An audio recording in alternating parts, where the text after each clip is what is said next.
Bonjour à tous, ravi de vous retrouver sur canalturf.com. Nous allons évoquer le programme dominical de ce 23 août avec une réunion principale sur les programmes de Deauville, avec en point d'orgue également deux groupes 1, les prix Morny pour les 2 ans et prix Jean Romanet pour les juments. J'évoquerai également ensuite la réunion 2 sur l'hippodrome de Beaumont-de-Lomagne puisque j'ai pu m'entretenir avec certains professionnels, des entraîneurs assez confiants, voire même très confiants.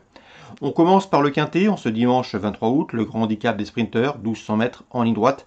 Dans cette course, j'aime beaucoup les deux protégés de Christophe Ferland, le 14 Funny Valentine et le 3 Pradero. Funny Valentine a bien fini pour se classer troisième d'un quintet disputé en début de mois sur la PSF de Deauville. Le gazon ne lui pose pas de problème et je la pense capable ici de jouer la victoire. Tout comme le 3 Pradero qui a couru 4 quintets, qui en a déjà remporté un, il s'est classé troisième, il est confirmé à ce niveau. Et à mon avis, ici dans ce lot, c'est également un postulant sérieux aux premières places. On se méfie également du 11 Moutrafort, confirmé à ce niveau. Deuxième d'un quintet disputé le 1er août, où il devançait notamment Funny Valentine, qu'il retrouve ici. Quatrième également d'un quintet référence disputé le mois dernier sur le tracé proposé. Ce jour-là, au mois de juillet, sur ce tracé, eh bien, Tudobem se classait troisième, alors que le numéro 7, Killfresh Memories, s'imposait. Killfresh Memories qui a été depuis remonté sur l'échelle des handicapeurs, mais Tudobem et Killfresh Memories devançaient notamment Pradero et Funny Valentine qui figurent en tête de notre pronostic. Donc le 14, le 3, le 11, le 9 et le 7, à mon avis, ces 5 chevaux peuvent se tailler la part du lion. Pour les places, on se méfiera du numéro 13, Hopeless, confirmé dans les quintets. Hopeless va prendre part à son 24e quintet, il en a déjà remporté 4, une expérience qui peut ici lui permettre de faire l'arrivée. Le 5, c'est True Romance qui compte déjà 8 podiums, donc 4 victoires en 11 courses courues. Gare à ses débuts dans les handicaps. Même remarque pour le 1, Tertius, qui vient de s'imposer le 5 août sur l'hippodrome de Deauville dans une course à condition. Pour son premier handicap, le cheval semble pris relativement haut sur l'échelle des poids, mais il serait à mon avis très imprudent de l'écarter. 14, 3, 11, 9, 7, 13, 5 et 1, ma sélection pour ce quintet de Villers du 23 août. Suite du programme, dans la première, j'aime beaucoup le 106 Kalouska qui a bien débuté. C'est une pouliche de 2 ans présentée par André Fabre. Elle s'est classée deuxième à Chantilly en débutant le 17 juillet. Elle doit pouvoir confirmer. Elle retrouvera sur sa route le 101 Macha qui a classé quatrième ce jour-là et qui était une pouliche à l'évidence perfectible, 106 et 101. Dans le prix Jean Romanet, groupe 1, 2000 mètres pour les juments, nous retrouvons au départ 3 pouliches qui se connaissent bien, 3 juments qui se connaissent bien. Le 1, c'est Dariema qui a gagné facilement une lista disputée à Chantilly le 19 juillet. Elle devançait ce jour-là le 11 Romancière ou encore le 12 Soudania, deuxième et troisième de cette course référence. À mon avis, ces trois-là peuvent confirmer, mais le danger pour elle devrait venir du 402 Nazif. Nazif, qui c'est déjà 6 victoires en 8 courses courues. Elle s'est classée également troisième des Nasostex, un groupe 1 disputé fin juillet à Goodwood. Nul doute qu'elle a les moyens de s'imposer ici. C'est a priori la concurrente à battre, d'autant qu'elle représente le tandem John Gosden Lanfranco de Tori, un tandem lauréat de cette course en dernier avec Coronet, qui s'imposait donc dans ce prix Jean Romanet l'an dernier. 402 Nazif, l'opposition, le 1, le 11 et le 12.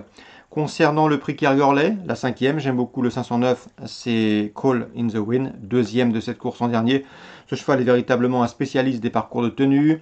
Il affiche 13 podiums, donc 4 victoires en 16 courses courues. Comme je vous le disais, deuxième de cette course en dernier. Il devrait faire aussi bien, si ce n'est mieux, cette année. Donc pour la cinquième, le 509, Call in the Wind.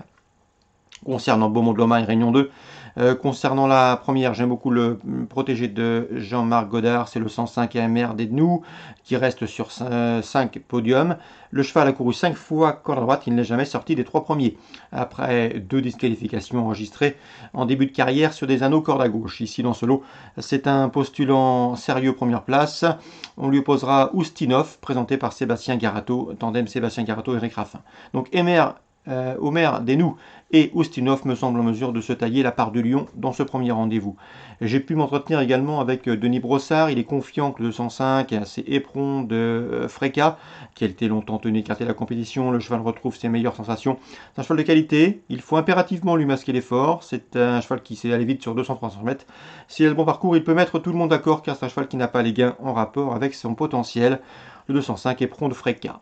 Concernant Cédric Arceran, il m'avait dit qu'il avait visé cette course avec le 506, c'est Foudre du Gosier. Cédric Arceran qui était confiant également cette semaine avec une autre de ses protégés qui a gagné en région parisienne. Et il s'attache ici les services d'Éric Raffin. La jument est en forme et devrait pouvoir fournir sa pleine mesure. C'est le 506 Foudre du Gosier. On lui associera bien sûr le 505 Flash Royal qui reste sur 4 victoires consécutives. 506 505. Concernant Denis Brossard, notre fil rouge, son interview sera sans nul doute disponible sur notre site. Eh bien, il est très confiant avec le 710 Cap de Narmont, un cheval qu'il a toujours estimé un cheval de grande classe. Son cheval, d'après lui, est au top de sa forme et il est prêt à fournir sa meilleure valeur, sauf incident. Il va lutter pour la victoire. C'est l'opposition dans ses cordes, un cheval de premier plan, sans doute l'un des meilleurs trotteurs du sud-ouest parmi les chevaux d'âge. Et dans ce lot aussi, c'est impérativement et indiscutablement l'un des concurrents à battre. Denis Brossard a été clair, il ne redoute qu'un seul cheval, le 709 Classic Connection, présenté par Jean-Pierre Dubois. C'est a priori son principal opposant, donc un beau match en perspective entre le 710 Cap de Narmont et le 709 Classic Connection. Voilà pour les infos de ce dimanche 23 août. Excellent dimanche à tous, très bon jeu. Et on se retrouve très prochainement sur canalturf.com.